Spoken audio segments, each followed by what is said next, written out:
Peace and prosperity be unto all who's listening and watching. It's your girl, Lachey Miller Wright, and I'm back with another video. And today's video is about our thoughts, which, this channel is really big on thinking, the subconscious mind, the power of the mind, and the conscious mind.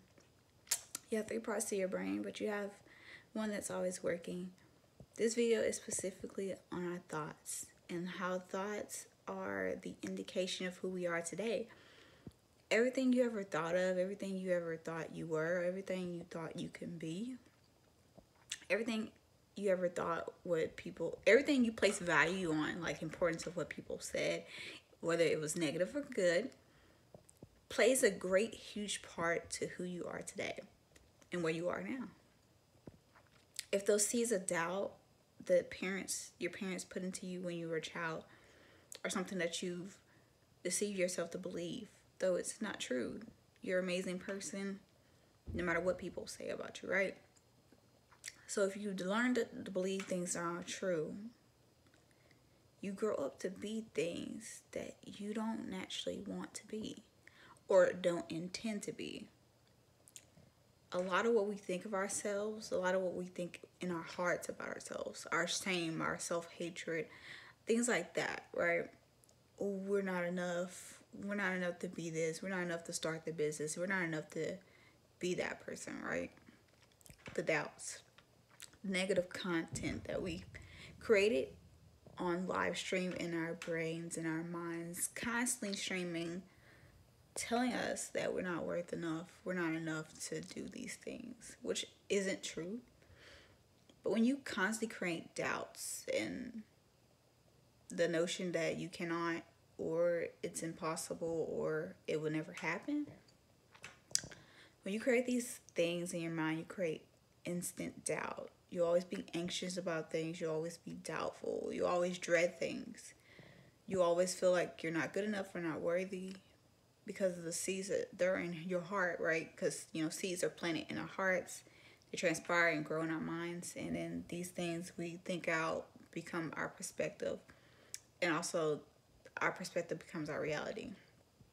And a lot of what you think you are and a lot of what people think you are, that you believe that, like the person that you believe that is outside of you, if you believe that person, that plays a part to your thoughts of who you think you are.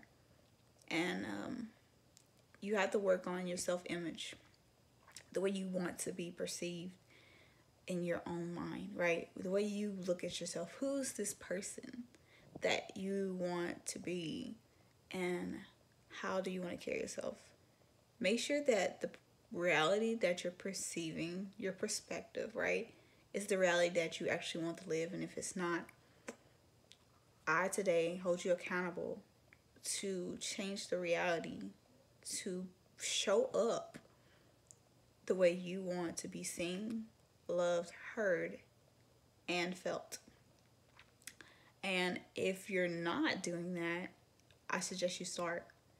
Work on the areas.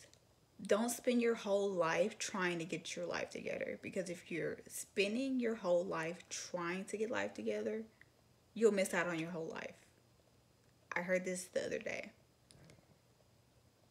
Do your best to adjust as you go. If you make mistakes along the way, adjust the mistakes, adjust the imperfection, and just the flaw, and just the problem. But don't stop your whole life to get everything together. Adjust as you go. You know you got things and issues and ways you think about yourself. Don't stop your whole life to adjust those problems. Think of things that can help you improve and apply those things every day. Don't stop your life. Continue going and apply when it's necessary, when you need to solve a problem or apply a solution in your life. Your thoughts has a great impact on how your life ends up being. It also plays a lot into our depression, our anxiety, our doubts, our worries, our concerns, our fears, things like that. Things that we've not overcome or things that we've not faced within ourselves. Our self-hatred as well. Today, you need to change the way you think about yourself and to change the way that you perceive yourself.